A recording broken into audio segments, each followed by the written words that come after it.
Welcome to Makers International, a podcast of makers from 3 countries, 2 continents, and featuring 5 guys separated only by the same language.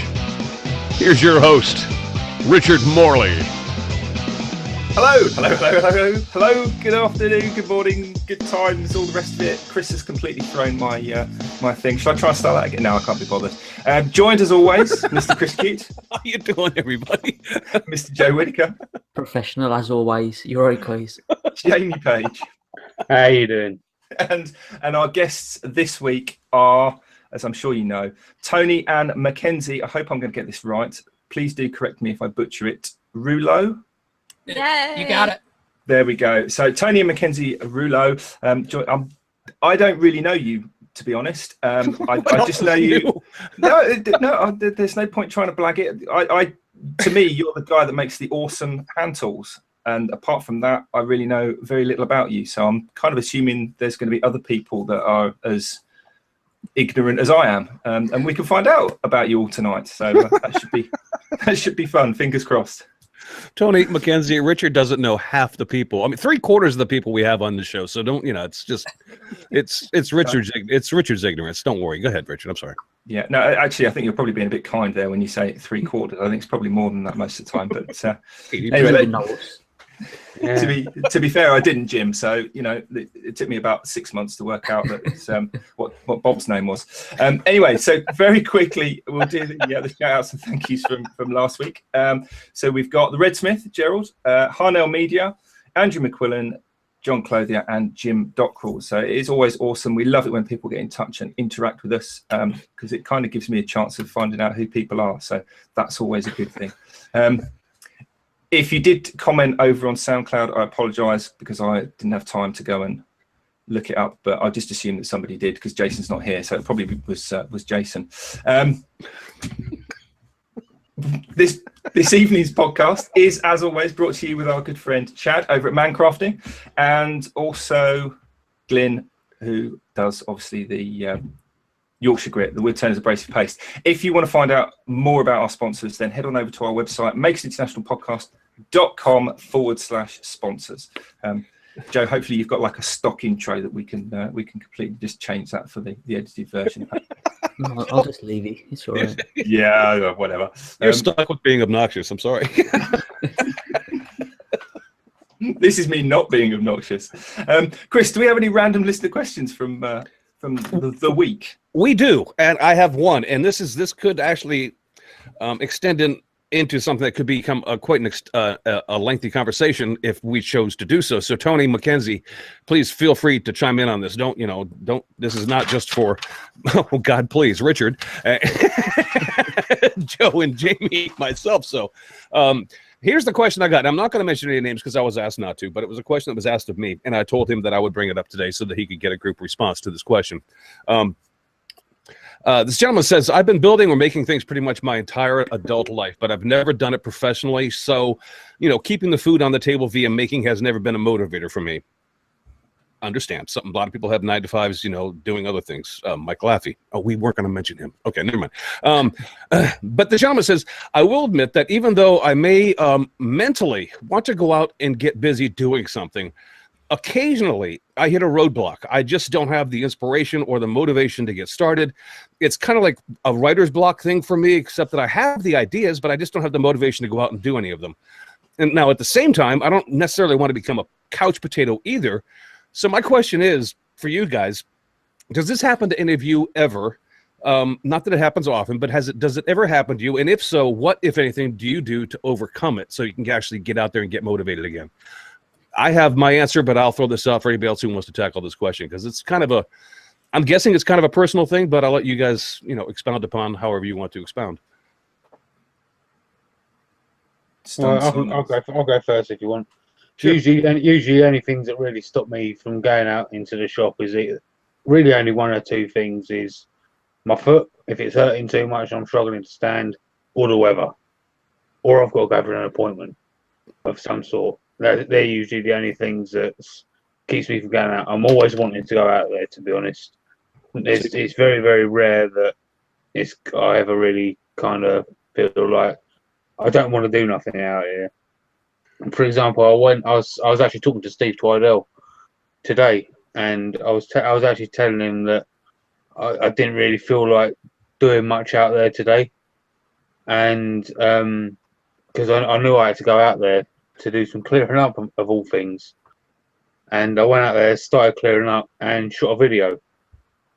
So You know, the answer for you was, it's like, even though you weren't in the mood initially, once you get out there and got started, you all of a sudden found yourself doing something. yeah, I ended up went in the mood to shoot a video, but I went out there and started clearing up. The next thing I know, I'm standing at my lathe making a video, and I'm kind of like, Jamie, what are you doing? You come out here to clear up, and you're making more mess. Right. You know?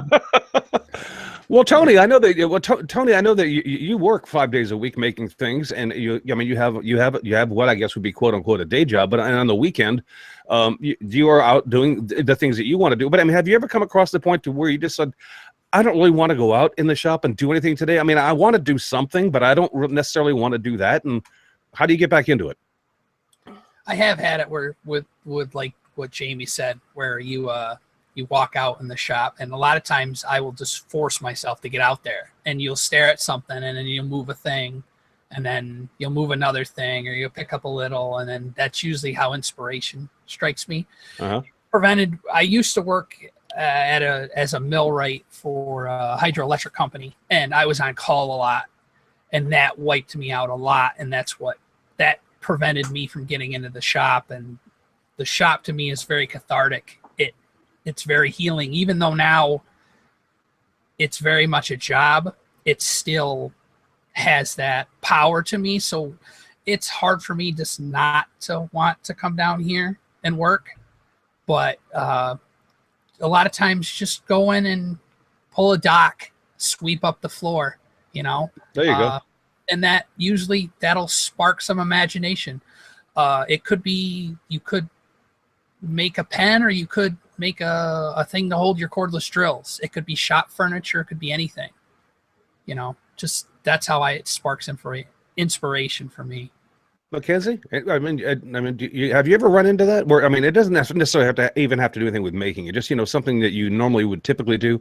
Yeah, I can definitely relate to this. I'm pretty burnt out when I get home from commuting and dealing with work all day.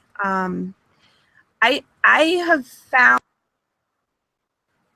when I'm feeling burnout, but I'm also wanting to do something creative or, hobby wise, and then I can't do it, is because I almost feel ungrounded, like having to do my job or having to deal with kids stuff that isn't fun or whatever kind of like sets me off. Like, I'm not grounded. Like, I can't go from point A to point B. So right. I tend to try to ground myself. Sometimes that means that I lay on the couch and I message Andy Berkey and go, do you ever feel like the universe is pulling you in 5,000 directions? Or sometimes I do some gardening, or I just sit with the dogs, but I just do something that settles my mind. And when my mind is settled, I can start to get back into my projects. But yeah, it's really frustrating, because when you can't get yourself there and you really need to, it's just really frustrating. Yeah, I can relate to that, Joe. Sorry, I was just going to quickly say, one of the other things that is also a good motivator for me is getting these random messages off members of the community. Yeah. Just know that they're always there behind you. Mackenzie is one of these people. Every day, sometimes I'd get a random message off Mackenzie, and you just sort of, hey, how you doing? Oh, you have a great time at Maker Central. And it's kind of like, just one of the things just puts a smile on your face, lets you know there's someone else in the community still there. Do you know what I mean? Yeah, that's so true. Yeah, go on, Joe. Yeah, well, the biggest motivation for me right now is literally YouTube. So having that fact that I know I want to be putting out content for people to watch, that's a big kick up the backside for me to get out in my shed and get making stuff. But I do find, before I started YouTube, like, obviously my health is the biggest barrier for me to be out there all the while. But if you go to a workspace and the workspace isn't clean, it's in a poor state, it just puts you off even more. Every time I've cleaned my shed and it's all like my workbench is clear, the floor space is clear, and you walk in, it just makes you more comfortable and you just want to get on and make something.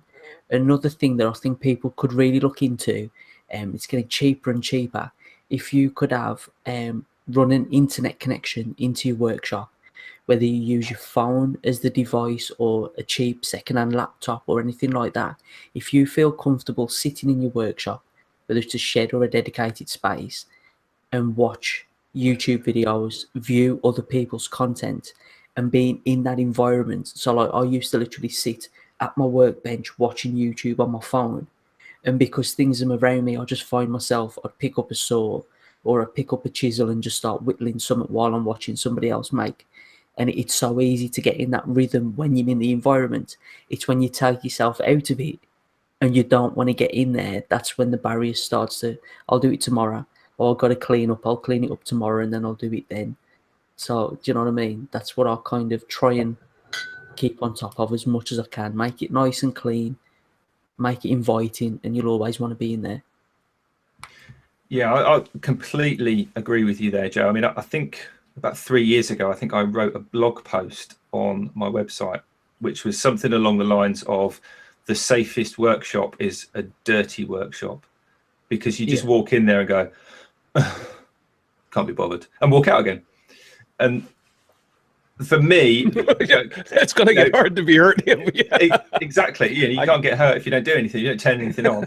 But at the same time, if I walk in there and I know I've got to do something, if I've got a deadline for a commission or a client job, or I've got to get something out that has to fit in between certain times and all the rest of it, then that's a big motivation. But I mean, I don't struggle with ideas. I've got a to-do list of project idea or potential project ideas. It's just can I be bothered today? And it's something I don't think a lot of people talk about, is the whole, it's okay to be, do you know what? I'm just going to sack it today. I'll do it another day. I've got no massive external deadline. It's all on me. I'll just do it something else. That was going to be my answer, Richard, because I have a list much like yours. It's funny because I have my sticker cabinet where I keep all of my maker stickers and stuff like that. On the inside of that cabinet, if I was to ever open it up, you'd see I have like Post-it notes like from hell going down the inside of those cabinet doors of things that I want to do. But I got to be honest with you, I can relate to this gentleman more than he knows, because I have been there and I know exactly what he's talking about. And I open up that cabinet sometimes, Richard, and I look at those notes and all those ideas that I have, things that I know I could make, and I'm not in the mood to make any of them. It's just like the idea is there. I could do this. I could make it. I just don't feel like it today, kind of thing. It's kind of a blasé kind of feeling. And I don't know that it will always work. I mean, it's like Tony mentioned, sometimes it helps just to go out and turn a pen. Just get yourself active in the shop. Start somewhere, even if it's like, you're starting with doing nothing more than turning a pen. Then go out and do that, because that sometimes will spark it. Other times, what I end up doing, and I don't know if this will help this gentleman out or not, is I think of something that I used to do as a kid, and then I try to make it bigger. Just because when I look at that list, the problem with that list of things that we have, Richard, is that none of them seem like they're fun to us. So I try to think of something that would be fun. It may be absolutely ludicrous and ridiculous for somebody my age to do something like that ever again, but I do it anyway, just because it gets me going, because it sounds like fun. Whether it's making and I have an idea for a video I'm going to come out, because I actually made one years ago, because I was in this funk. And I made a 5-foot tall slingshot that that could launch a tennis ball probably a good quarter mile. That may be a bit of an exaggeration, but I just thought it would be kind of fun to make another one, because it's just a game. So I think of stupid stuff like that to get myself motivated again. Just find something that you can find fun in again, I guess is the way I maybe refocus your energies that way. Anyway, that's my advice. Yeah, I think I'll just reiterate the fun thing, because for most of us, it's supposed to be enjoyable. It's a hobby. It's to get away from the day job or whatever. So what's the point in making it? Well, if you're going to turn it into a full-time chore, then that's just another job, really, isn't it? Well, then your motivator is, like you said, putting food on the table every week. So it's totally a different, it's a different motivator, because when you got to put food on the table, you don't really need much motivation, because I mean, let's be honest, on Wednesday I'm going to be hungry, so I may need some food. It's like, so that's not hard to find the motivation there, but when you're doing it just for giggles, it's hard sometimes. I get it. Talking of day jobs and putting food on the table, what do you do to put food on the table, Tony? I know you do your tool making, and we'll get into that, but that's not your full-time gig, is it? I'm a full-time machinist. I program and run 3-axis and 5-axis CNC milling machines. And that's why I've been a machinist for roughly 20 years.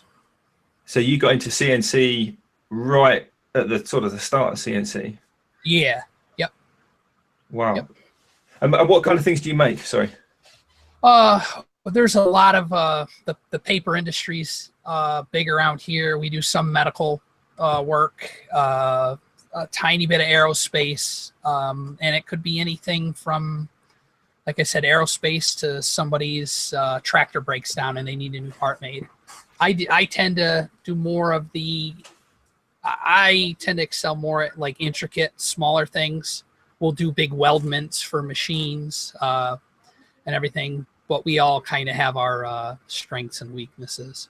Okay, so your firm does kind of custom, limited kind of, rather than massive long production runs. Yeah, it's what we call a job shop.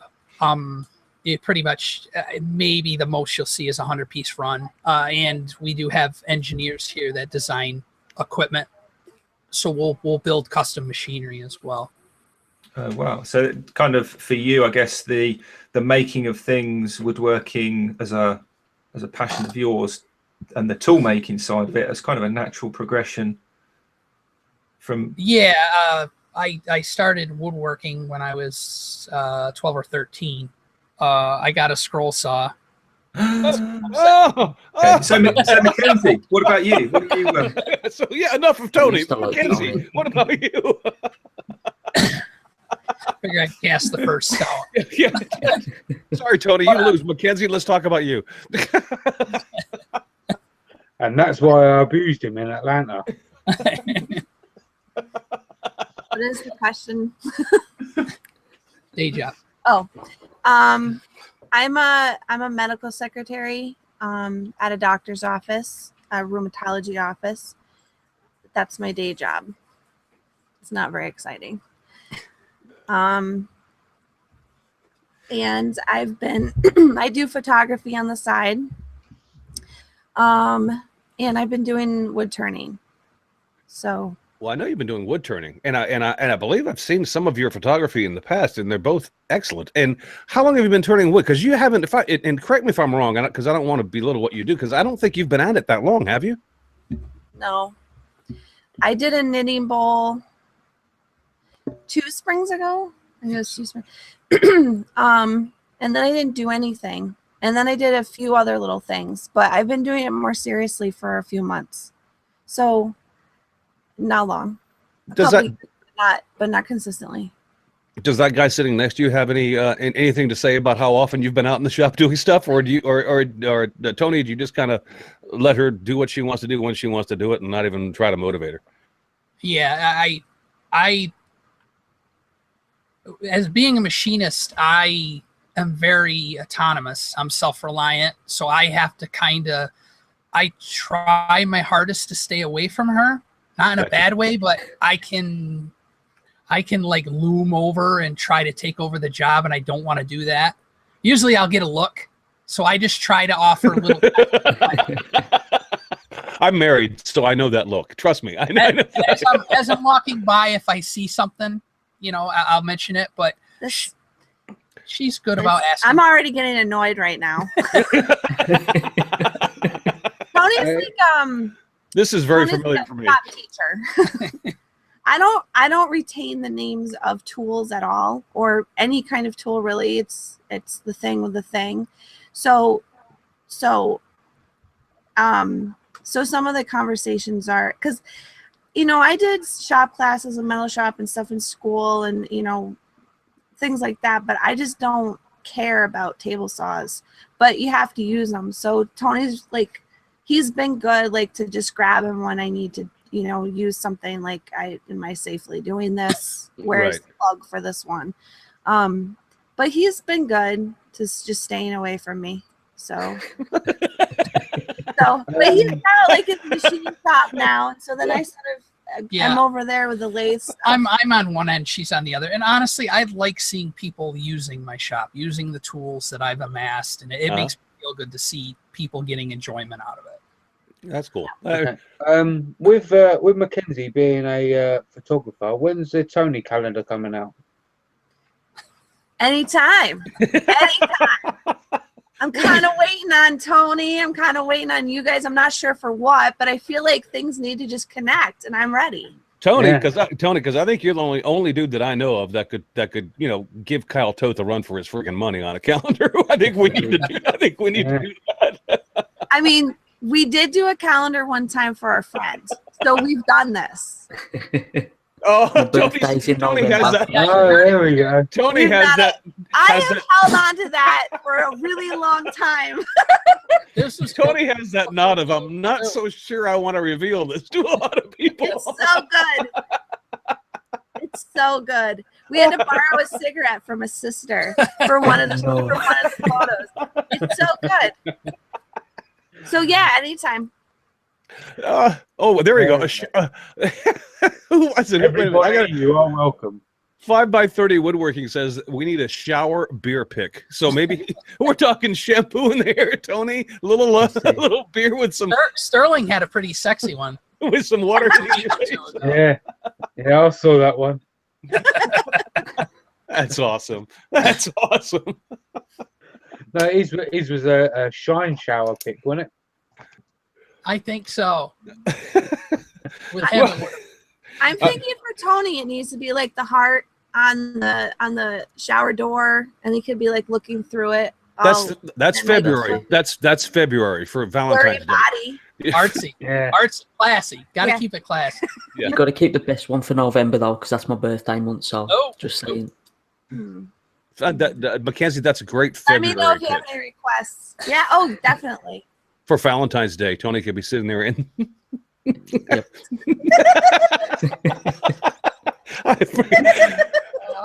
Let me find out a little bit about you guys. How long? I can't. That's a mental thing that just will never go away, Tony. How long have you guys been married? 2014. 4 years. 4 years, yeah. How long? 27th of April, 2014. Bloody hell, Jamie. It's a little bit worrying that you know it. Yeah, that's not stalkerish or nothing.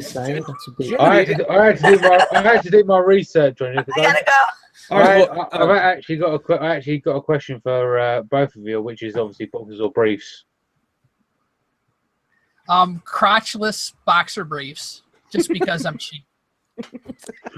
You don't want to pay full price for a full pair. No, I get my money's worth out of them. So. In other words, he ripped them a long time ago and doesn't want to replace them. Yeah, pretty much. Yeah. Keeps those for the summer. I just wear normal underwear. There you go. Do you guys have any kids? I have 3 from my first marriage. Okay, that's cool. No, that's great. And male, female, or a mixture of both, or what? Rory is a boy. He's 15. And then boy and girl twins, Hannah and Will. They're 11. Okay, Rory is automatically beginning to be a pain in the ass, and the other 2 are still kind of cool. It's like Rory got that out of the way. He's actually really cool now. Awesome. Oh, you know what? You are so lucky. My son was such a pain in the ass. It's been about 14. It was about 13 to 14 years of awful. So I'm enjoying this past year and a half. It's been. I can enjoy this child finally. So do you get them out in the shop as well, or are they just completely uninterested and just want to play Fortnite and Minecraft and? Yeah, it pretty much. But it comes and goes. I try not to be like, you got to come and see what I'm doing. I don't want to become a little league dad, but in the shop. It's hard too because they're half the time here and half the time with their dads. So, we had every other weekend they have a full weekend here. So it gets when that happens, you tend to do things like have a friend over and do this that you don't get to do. So that downtime, that shop time and stuff, you really have to like make an effort for that, more so with these guys because of that interruption of time, if that makes sense. No, that makes a lot of sense. No, that makes a lot of sense. Yeah, absolutely. Yeah, They're interested though. Well, no, well, Richard is very attuned to your situation because I mean he deals with that with his daughter all the time. Yeah, I have exactly the same Yeah. kind of alternate weekend thing. So I know exactly where you're coming from with that. Is you've got to make time for the kids, not for the time that you want the kids to do. They've got to kind of lead it. Right. So you totally get that. I'm just curious, just because of the age and, you know, with schooling, I'm guessing do they do like shop stuff at school and maybe you have questions to ask? They do a little. They have art class, like the Hannon will have art class, and they actually have a maker, kind of like a little maker space time once a week. So that's kind of rolled into, you know, involving us a little as far as, you know, we did this and have you done this? Rory did some sort of technical drawing thing. I don't know what it was, but he did fine with it. But they kind of, when they want to do something, they come and ask.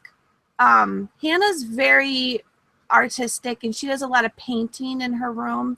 Rory and Will every once in a while will want to come down and like want to make something, you know, so it's here when they want it. I don't know. Yep. But I think as they get older, they'll want to participate more. I don't know. Can you fix this for me? Can you? Sorry.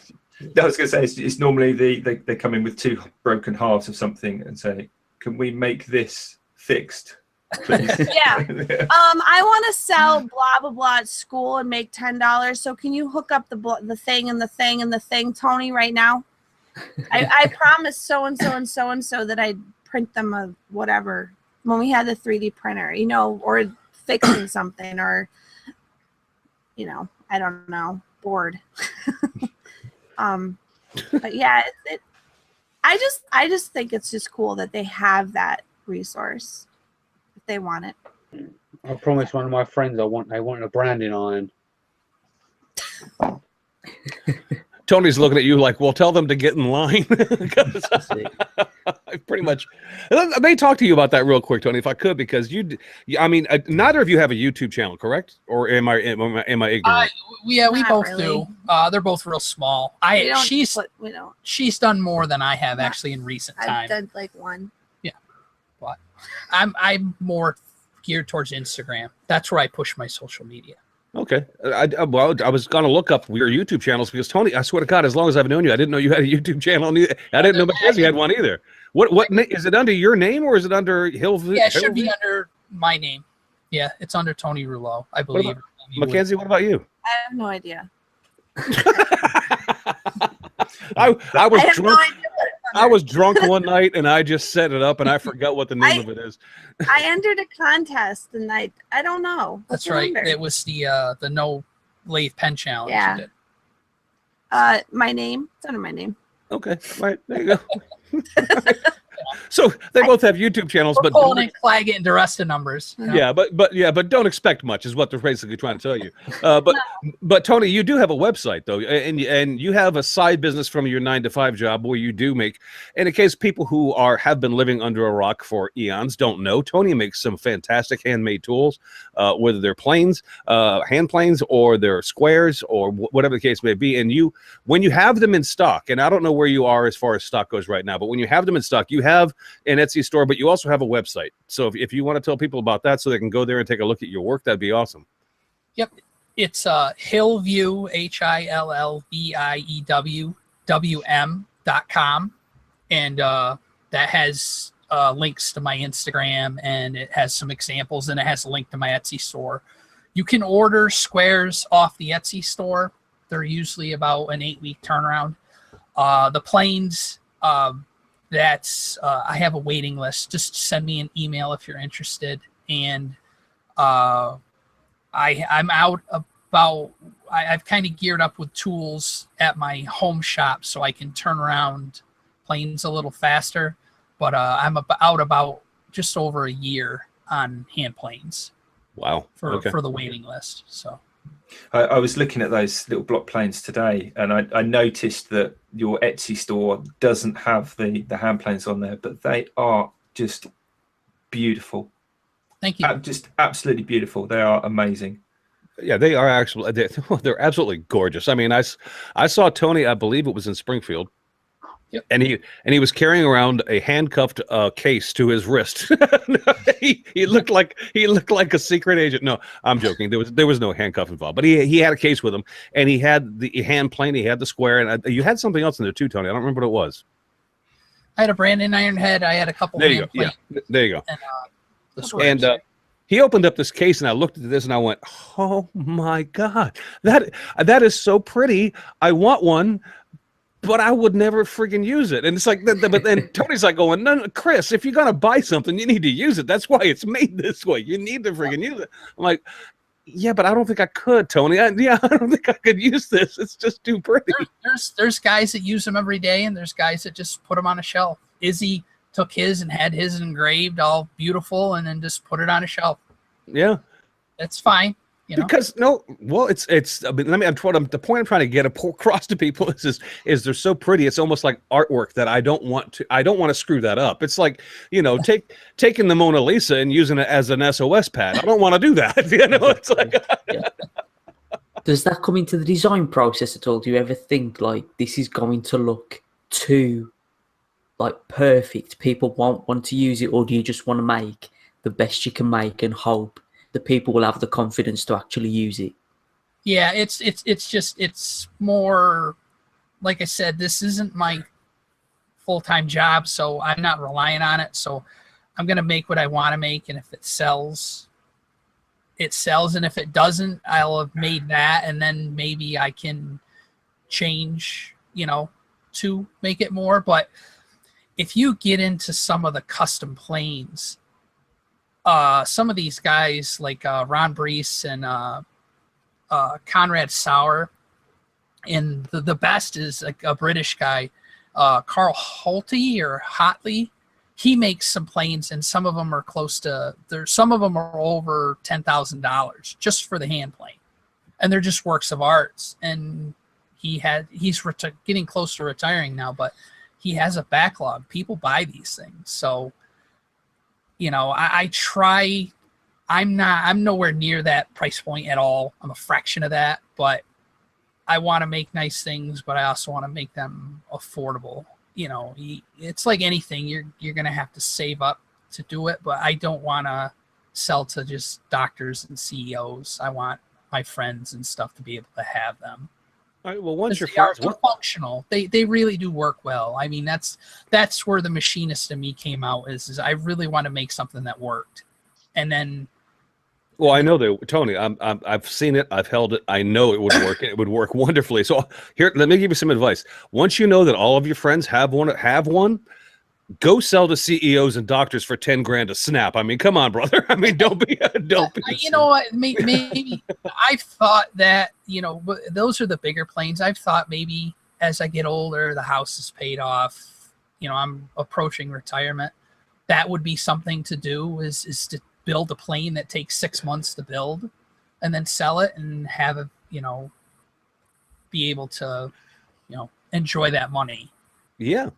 Well, build more than one, first of all, because it's, $10,000 might get you by for, a couple months, maybe.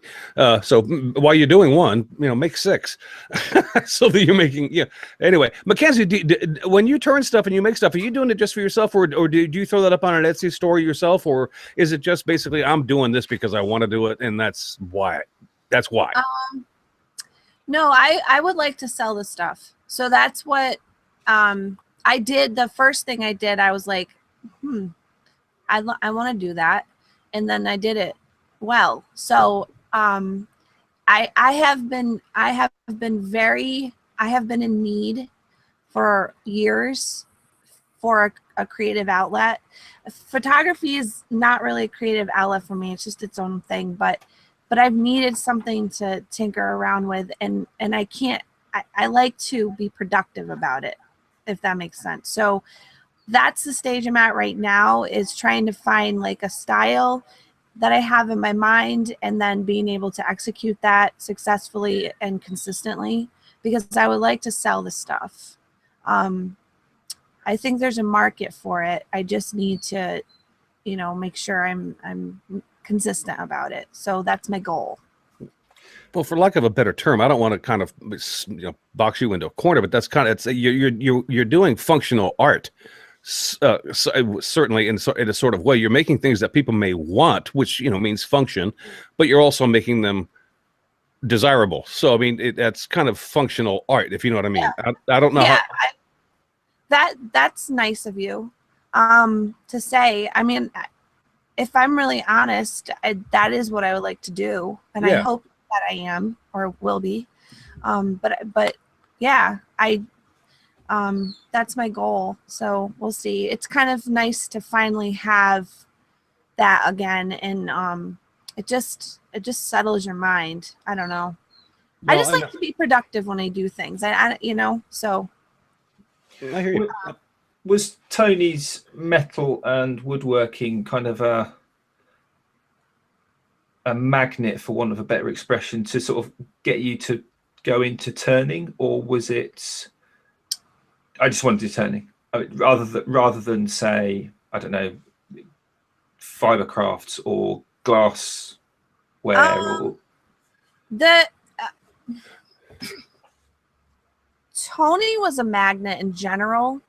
As you guys know. Tony living up to the rep. Yeah, there's my boy right there. Yeah, what's up? That friggin' calendar needs to come out, bro, brother.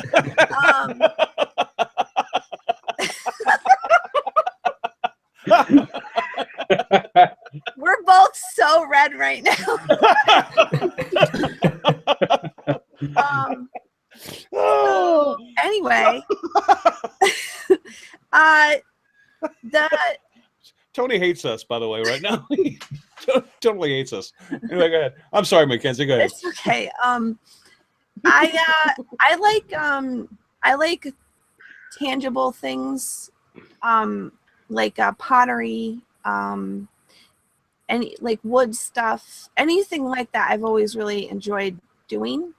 And when we met, I was going through all my stuff, and so I didn't have the brain space for it. But once that started to clear up, you know, he did things in the lathe, and I kind of saw that and was like, oh, that's cool. And that I think that I could do that. So so the shop, you know, I was drawn to the shop, but yeah, I don't know. It just kind of, it's all complicated, I guess. But yeah, when I put two and two together, that this kind of thing was made on a lathe, and then this is what the lathe looked like, and this is how you did it, and that didn't look that hard, and it looked kind of cool. I was drawn to that. Did I answer that? It kind of sounds like the desire for the creative was what set you on a path. Yeah. And it just happened to be that there was, you know, a wood shop / machinist shop accessible. Perhaps if Tony had been a glass blower or, you know, a stained glass window maker, you might have gone down that route. Perhaps it was. I may have. Or God forbid, a scroll saw artist. I mean, yeah. Well, see, I have to say that if that's all he really had was a scroll saw. I mean, I'm not getting in the middle of anything. I wouldn't be interested in that. I was gonna say, I don't blame you. We love Mackenzie. The metal. Tony, this is the Mackenzie show now. Tony, you can just exit stage left if you don't mind. Sorry. No. We are totally kidding. We love Jamie. We love scroll sawers. It's just an inside joke that we play way too. Tony, do you want some chocolate? Oh, Jamie! Jamie pulled the friggin' string. It's like, yeah, do you want any more of that? You better behave. I'm not disparaging the art itself. I just don't want to do it. I would rather eat I chocolate. would still send it to you, Mackenzie. Don't worry about that. Anyway, something else that you two are both famous for is the slip and slide party. How did that all start and come about? The first Entertaining the kids. Yeah, it was. It was the first, and the fact that I'm a 40-year-old 4-year-old. And he had more time 5 years That's ago. brilliant. But I put down, I think it was like, we have a nice long side hill in our yard, and I think I put down like a 50-foot piece of plastic and set up a sprinkler, and the kids went down it. The adults would go down it, and they'd go flying off the end and tumble. So I said, well, I should make this a little longer, and then it went 100 feet. Oh, crap. And now it's like 250 feet. So. Obviously. And then last year, naturally, it turned into a party, a get together. It's been getting bigger, the party. Yeah, and then I decided to start asking maker friends to come too. And I'm about 2 hours north of Jimmy DeResta, and I invited Jimmy, and he came, and like the stars aligned, and Izzy was coming through to go to Connecticut, I believe, or Massachusetts, and he stopped and stayed with us, and Keith Decent came up, and just a ton of makers. It was just a great time. Harju and his family. Yep, Dan Harju and Josh Price and his family stayed with us. They had an RV at the time, and it was phenomenal. Yeah. So we're doing it again this year, July 21st. If anyone's interested, get a hold of me on Facebook. And we do have breaking news. Pat Lapp is coming, and he's bringing poutine supplies. Yes, he is. Yeah, I saw that. I saw that earlier today. He's bringing a wheelbarrow full of cheese curds, if I remember right. So we have cotton candy, and fried things, because cousin Paul Granger does the fried Oreos, and then his wife Robin worked at an amusement park, so she knows how to spin cotton candy. So we have that machine. So Izzy was doing it with a cordless drill, of course. He was spinning cotton candy. So it's a thing. For a couple of introverts that really don't do things, this is a thing. Yeah. I think it's awesome. And this happens, that is like on a Saturday, right, Tony? Yes. Okay. Yep. Well, I know that, and guys, excuse me, I'm going to hijack the entire podcast right now because I want to talk to these guys about something I haven't talked to them about yet. Jay Rivera and I are coming up that morning. If I get there early enough, can I, because I know what the times are, and you guys aren't starting this thing very early, but if I bring my smoker up, can I bring that up and like maybe smoke like a brisket or like a ham thing or something so that we can have some... Absolutely not, Chris. No. Yes, you can. Yeah. Please do that. Yeah, that would be great, man. All right, then consider that done. Jay and I will be there early. Get up at like 1 a.m. anyway, so. I get up early. I'll be awake. Tony, how dare you notice that? Okay, that's just not right. Because in order for him to notice that, ladies and gentlemen, he also has to be awake at that time in the morning. So that's okay. Oh, no, I just heard. You know, if you get here early enough. Talk about stalking, Tony. Come on.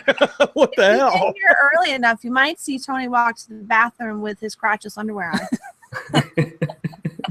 Just saying. I'm gonna see the pictures. I'm gonna pass on that one. Just because, I mean, I love Tony, but that's getting here too early. I'm still trying to get the Tony on the bed with the finger out of my mind, and that's just not happening yet. So no, but I mean, yeah, I would love to do that for you guys, and if I can bring that up and do it, I'd be happy to do it. Yeah, that'll be very appreciated. Because I love to cook, so yeah, it'd be great. Okay, cool. I'll do that. Cheers. Oh, wait, I'm sorry.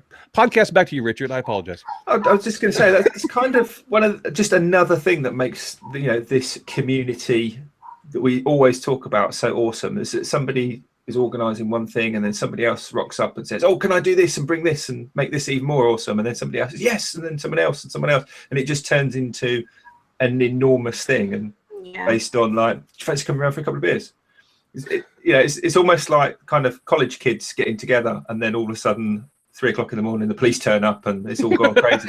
You know what I mean? But in kind of a vaguely respectable sort of adult-ish way. Well, this time we're on private property, so the police can't rock up and but yeah, that's I can relate to that, Richard, because I've had many beach parties where the police have come and had to how do you put this? Disband us, I guess would be the correct way to say this without embarrassing too many people. some people went under lock and key, but we got disbanded on several occasions at the beach. So yes. With that many people, the odds are in your favor that you'll be one of the ones that won't get caught. Yeah, especially if you know how to swim, because if you can start swimming, they're not going to come after you. Anyway, whatever. Sorry, guys, I kind of hijacked that. Anyway, go ahead. Not at all. Just to kind of get back to Tony and what he does with these hand planes, because I do find those absolutely beautiful and amazing. Where did that sort of thing come from? Not block planes, obviously, but where did you go?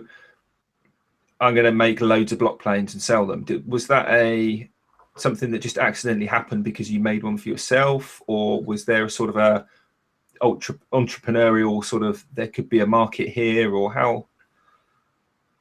Well, I'd made Brandon irons for about a year, and people, I was on a podcast called MakerCast with John Berard, and he decided to do a giveaway, and he messages me on Facebook. He's like, I'm getting all this stuff together, and I'm having basically everybody that was on the show either make something or give something towards the thing. And Duressa had been on, Mark Spagnolo had been on, all these like big guys. And I thought, well, I kind of have to do something big. And I'd always wanted to do, I've always wanted to make a plane. To me, that's especially an infill plane with the wood and the metal. It's a combination of the two, and it interests me. So I decided that I would do it. I made the plane, and Mark Schaefermeyer, a guy in the group Make Tinkers Share, won the giveaway. And I was ecstatic because he's such a nice guy, and he got the plane, and people saw that and they started messaging me. And I went to Woodworking in America. This was in the summer. That September was Woodworking in America. And I had a few people ask me about it. And Jay Bates was there, and he said, I want to order a plane. And I was like, oh, perfect. So I made him a plane. I made a batch of like 10 planes, or I think it was like 12 or 13, because one was for myself, because it stunk to spend 60 hours on something and then just give it away and then be like, oh, this thing is great, and then I didn't have one, so I needed to make the cobbler in his shoes. Yeah. So I made this initial run, and I sent it to Jay. I sent Jay's off to him, and I watched the tracking, and he got the tracking on a Friday. He got the plane, and I didn't hear anything Friday. I didn't hear anything Saturday.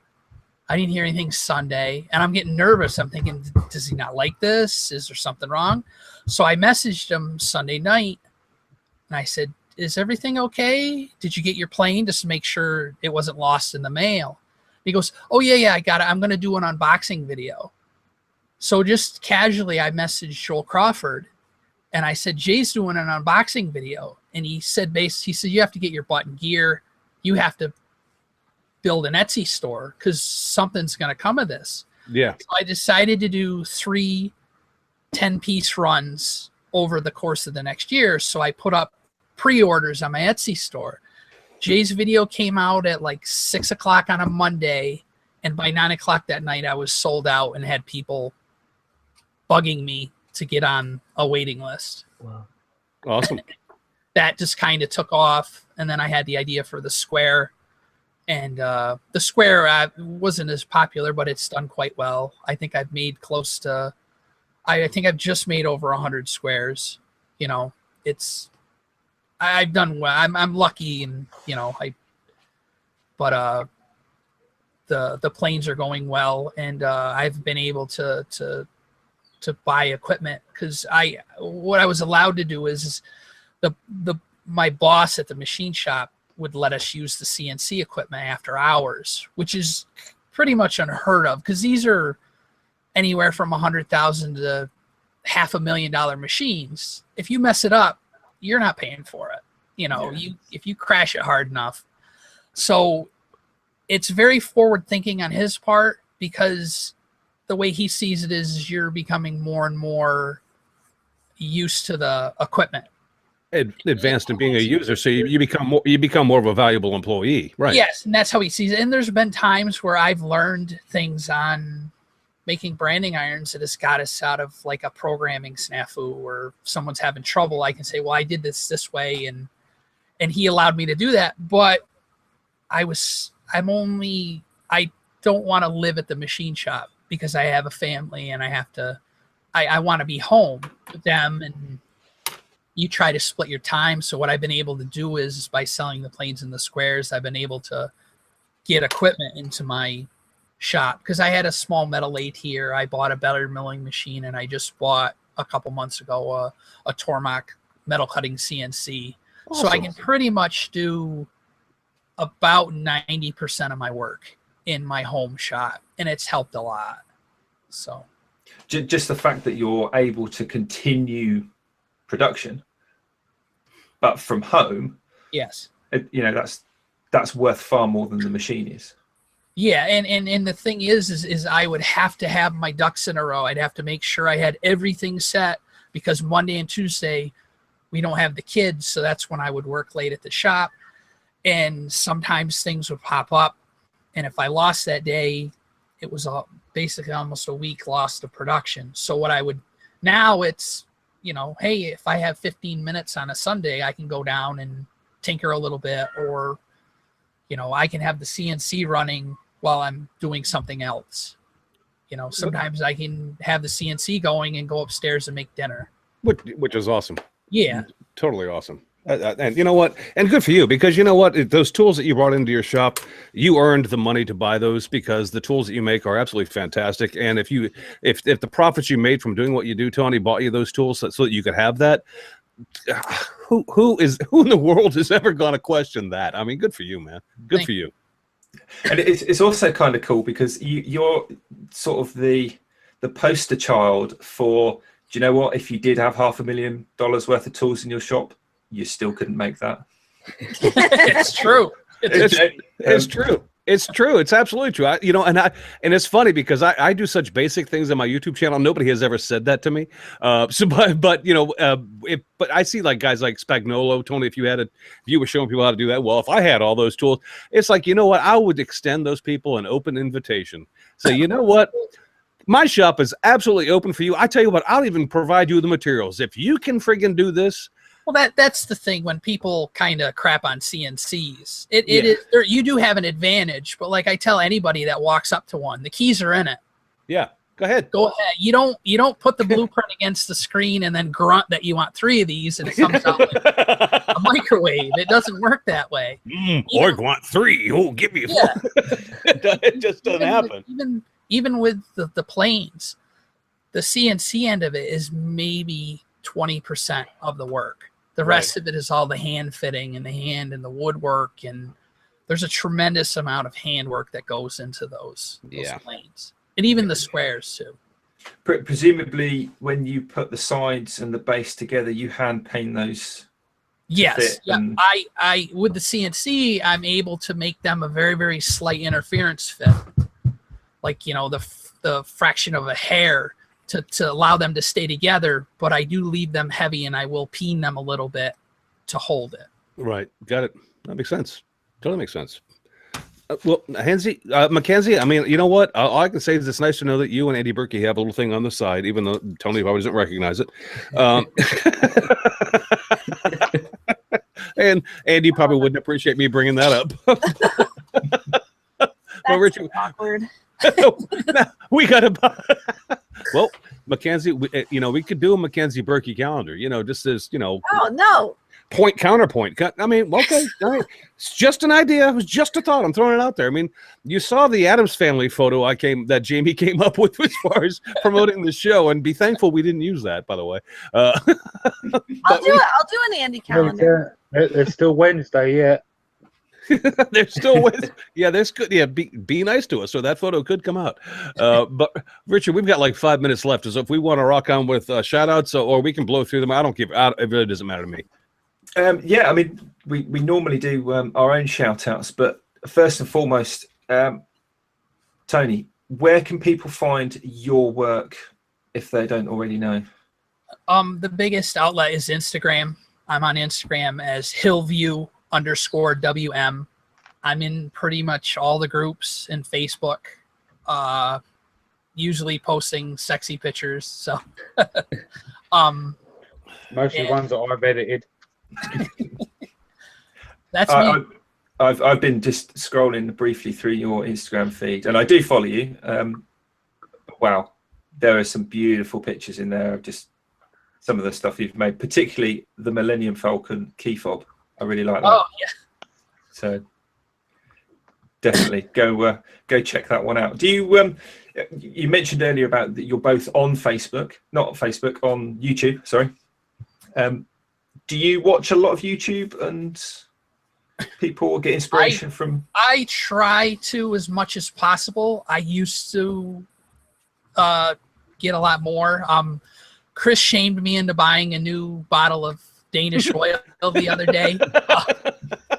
From his video, I looked at my 10-plus-year-old bottle of Danish oil, and I better get a new one. Sorry about that, Tony. I'm already costing him money. See, he hates me already. Damn it. I try as much as I can, but unfortunately, I miss a lot. You know, there's so many good guys doing stuff that I feel bad if, you know, I don't get to consume it all. So. I know exactly how you feel. I'm the same. I miss so much as well, and I kind of rely on this session and, you know, the Facebook groups and things like that for people to basically force feed it to me, because I miss it otherwise, which is why my watch later list is so vast. But I think I'm in single figures at the moment, so that's quite good.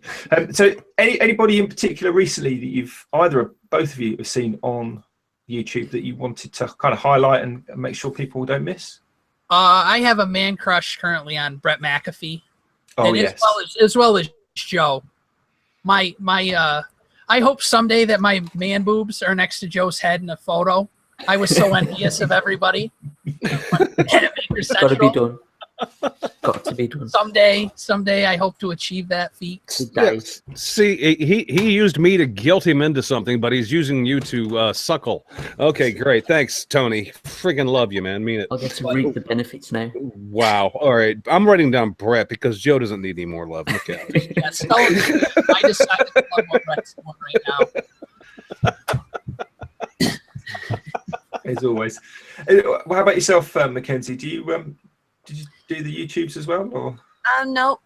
I don't watch any videos. Not because I don't want to. It's just not on my agenda. That is already jam-packed full of things. That's fine. That's not a problem. I like Instagram. I really like Rebecca DeGroot. I want to be friends with her. Okay. We can do that. I love what she does with colors right now, but I don't know. Yeah. Okay. But yeah. Rouleau inspires me. And of course, there's, I guess, the turning sort of inspiration from Rebecca and what you're doing to tie in there as well. No, it's more of just the Come on, help me out here. Sink the Bismarck. it's more of her I just like what she does with colors. So she's got the skateboard thing, and I like how she bent there's all those colors going on. She bent that. I don't know. I guess that's turning, but it's not just that. It's just anything in general with the design work and stuff. I don't like to get too overwhelmed with things, because then I feel like I'm dumb and I should just go sit out in the lawn. So I have to kind of just. All right. Well, A, you're not dumb, and you shouldn't go sit out on the lawn. And I'm glad you find Rebecca. And you know what? You've got the whole non-scroll saw thing going for you, so we're going to give you a pass on that. There you go. Definitely. Except for Jamie's scroll saw stuff. I like his. Oh. I like chocolate. You're getting close to the edge, Mackenzie. You're getting close. You're getting close to the edge. It's a knife edge, isn't it? You're balancing right there. Well, talking to Jamie, have you been watching anyone in particular on YouTube that you are particularly noteworthy? Yes, very noteworthy. I will. and I shall, and I will do it now. My shout out goes to your better half, Richard. It goes to Cat of Hippie Noodle. I'm getting a little bit worried about your. As you should be. Yeah. Wow. Yeah. As Richard knows, she done her first scroll saw video, God, and she done a Disney castle, and for her first try, she has got to be extremely proud of herself. She done an incredible job, especially for the blade that she was using.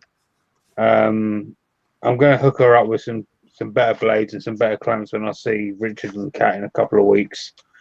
But yeah, for her first try, she did an absolutely brilliant job. So very well done. I know. That's my shout out. No, that's a good one. I know I diss scroll sawing regularly, but I've said it before. I say it again. It is a good way for people to get into woodworking and whatnot. And like you said, Kat did a cracking job on that one. So yeah, it was all good. Yeah, there was a couple of things that she did make a couple of mistakes on during the thing, but she did a good job by asking the audience, if that's a better way of putting it, to give her advice. That's exactly what people did. I think she just wanted advice from anyone other than yourself, because her phone was going mad with messages and all the rest of it. Anyway, Joe, what have you been watching on YouTube? Absolutely nobody, mate. It's Nobody. been a mad. That's the thing. It's been a mad week. It's been kind of weird, to be honest with you. So yeah, I've been neglecting YouTube and everything, but hopefully this coming week I should get back in the swing of things. Been there, done that, Joe. Don't feel it happens. Life happens, man. It gets in the way, and you just don't have the time. That's it. Definitely. What about you, Chris? Anything noteworthy from your shop? Yeah, well, at least Richard didn't pawn it off on his watch list like some people I know. So cheers to you, mate, for that. Yeah, I have. And you know what? I have a kinship with this guy, and I don't even know if he feels it, but I feel it because he reminds me so much of my younger me. Anyway, Al's Hack Shack. Love Al to death. Put out a video Hack Shack. Love the video he did called Cook or Die. He did the Hack Shack to back whack, and it's just too funny and awesome at the same time. And I think he did, and I could be wrong. And Al, if you're out in the chat, correct me. I think he did that video more as an kind of a tribute to Anthony Bourdain, which I can totally relate to. But I just enjoyed that video on many levels. So Al, keep up the Hack Shack videos, brother. I love you. I really do. So get out there. If you have a chance, go look at it. Al's Hack Shack. It's a video called Cook or Die, and the guy's demented, and I can relate to that. So yeah, there you go. I love Al. Just the way he does his videos is completely him. Al Shack to back whack. It's like, wow. It's just, yeah, not only does he look nuts, he is nuts. And that's why I love him, because I can relate to that. You get what you see with Al, and that is just awesome. Awesome. I've got a little shout out here, and it was from a guy which I'm guessing a lot of people won't have heard of, because he's only recently just hit 100 plus subscribers. I think he's about 110-ish. I feel very nervous trying to put numbers in, but the guy Dave Gunner put a video out about making a silicon mold from silicon in a tube, like the bathroom sealant guns. Mm-hmm. He took a tube of that stuff and some corn flour, mixed it all together, and made a mold for casting resin in. And I looked at that video and was instantly inspired. And I literally stopped watching the video and went out and got an old tin of silicon, and I couldn't find any corn flour. So self-raising flour works as well. And tried it myself with some quite ornate, detailed castings, which has been a project which I think we kind of broached on before, about you have these ideas and you never kind of get inspired to do them. And yeah, this is like 3 years old, this idea of this project. It worked brilliantly. So go and watch the video using silicon in a tube and some flour and mixing up your own kind of gooey mess, and it's brilliant. It works really well. It's funny that video came out, because that's the first time I saw that was when I went away on to Peterborough on holiday, my other half's Who uncle. goes to Peterborough on holiday? Well, that's where all my girlfriend's family come from. Ah, right, okay. So So you were shackled into going. Yeah. Okay. Her uncle does lots of restorations on antiques and things like that, and as well as I don't know what's it. I forget what it. He does them things that stop animals and all that sort of stuff. Taxidermy. That's it. He does that as well. But anyway, back to the antiques. I walked in and saw Milliput on the table, and he was rebuilding a clock. And what he done was he used that starch and the corn flour and what do you call it, silicon mixture, filled it with Milliput, and he had a perfect symmetrical thingy of the clock face. So yeah, Awesome. so, yeah, It and he uses it all the time.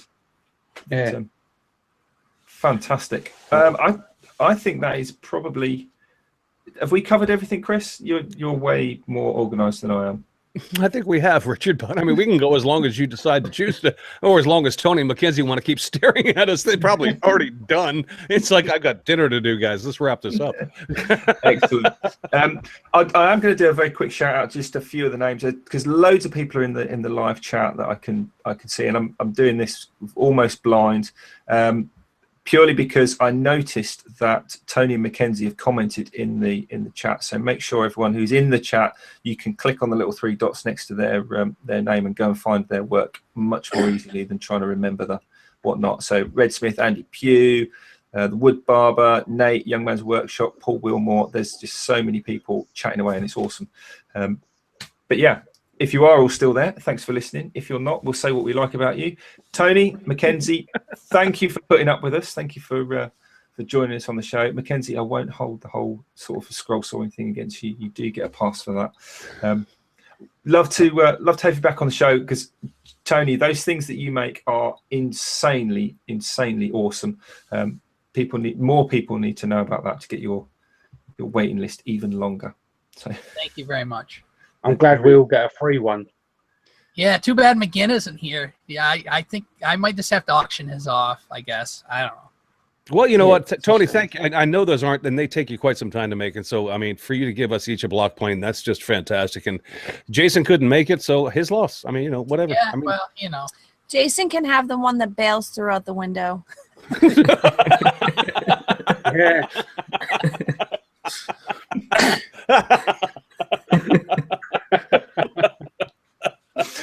And on that bombshell, I think it's time to end. So thanks for listening. We will see you all next week. have a great week, everybody. See you next week. Take it easy, everyone.